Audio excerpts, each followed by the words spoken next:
はいどうも、リバです。今回はこちらのジェックスさんの30センチキューブ水槽、ブラックシリコンタイプの水槽なんですけど、こちらの水槽の紹介と軽くメンテナンスもしていきます。なぜ今回紹介しようかと思ったかというと、見ての通り結構状態がいいんですよ。僕の水槽管理あんまり褒められたもんではないんですけど、水草水槽としては映えてるんじゃないかなと思うんですけど、どうでしょうね。この水槽なんですが、立ち上げたのが2019年の4月。当時の動画も残ってるんで、興味ある方は下の概要欄から見ていただきたいんですけど、4月にミスト式で立ち上げて7月に注水しました。その当時の水系は今とは全く違うものでした。前景にはキューバパールグラス、今茂ってる部分はショートヘアグラスが植えられていました。今は全く違いますよね。前景はショートヘアグラス、後ろは有形草をたくさん植えられています。水草水槽の楽しみは、最初の形に縛られることなく、レイアウト、水草、自由に好き勝手に変えられることですね。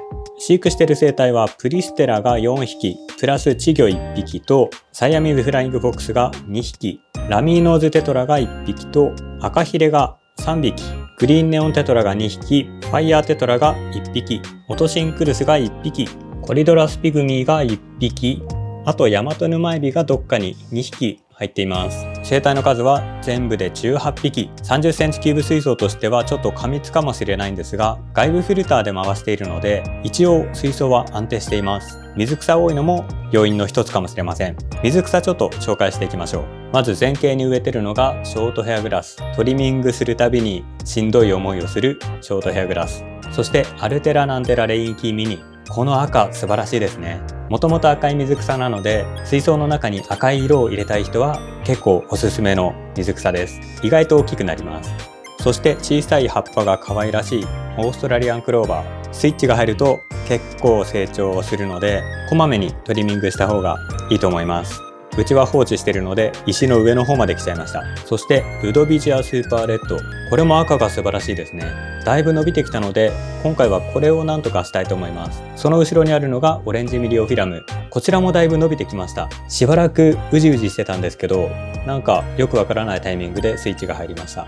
後景に植えているのがパールグラスとロタラコロラタ。この2つも成長早くて水草の森を作るのにはかなりおすすめの水草です。それと目立たないところですが、クリプトコリネとニムファミクランサ植えてあります。ニムファミクランサはちょっと成長が止まっちゃってるので、この水槽には合ってないのかもしれないですね。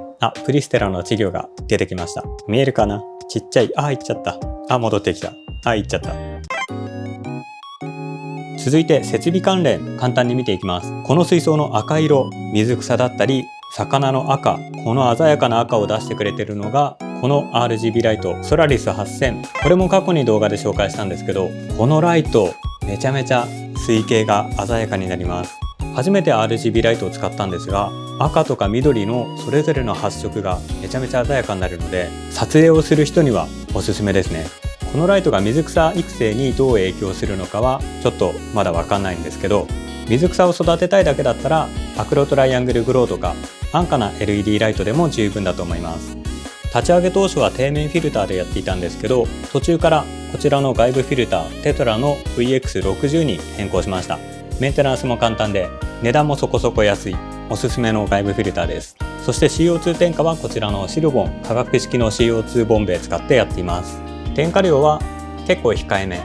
化学式 CO2 関連の動画は全て再生リストにまとめてますので、これも興味あれば動画概要欄からご覧ください。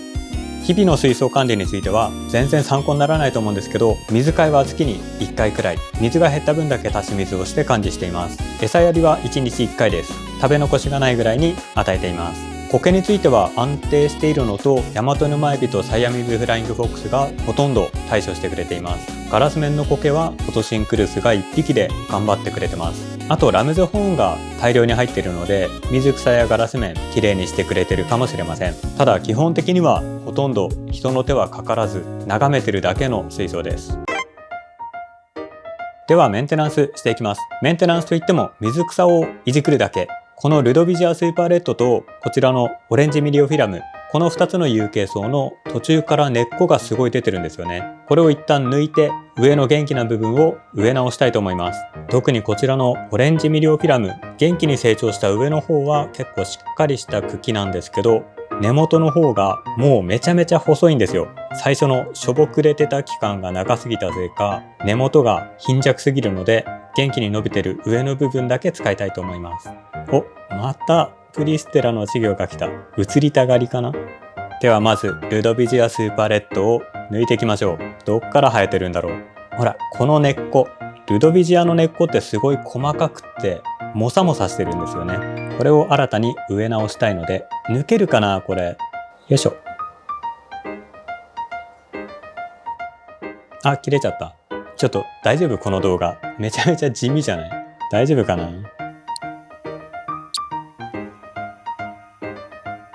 あ、やばい、プリステラ2匹いる。1匹だけかと思ってたプリステラの稚魚が2匹いますね。あ、これは嬉しい。どこに隠れてたんだろう。多分入れ替わりで出てきてたから分かんなかったのかな。やりました。2匹発見。はい、では全部抜いたルドビジアスーパーレッドを適当な長さに揃えていこう。よし、こんな感じで。では抜いたところに植えていきます。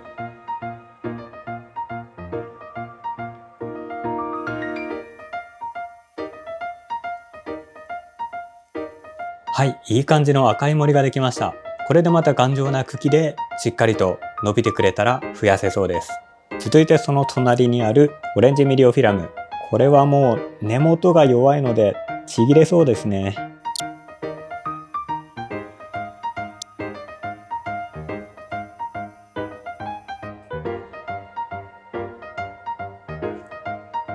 すごい。大変だ。ショートヘアグラスの根がオレンジミリオフィラムの根と絡んですごい塊になってる。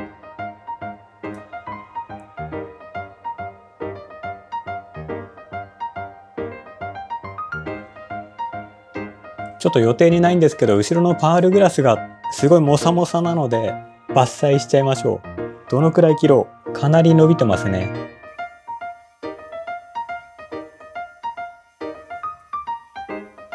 はい、バッサリ切りました。めちゃめちゃ適当ですね。この辺りピヨピヨしてるけど、すごい適当な水草のトリミング完了しました。さすがに今回バッサリやったので水替えしましょう。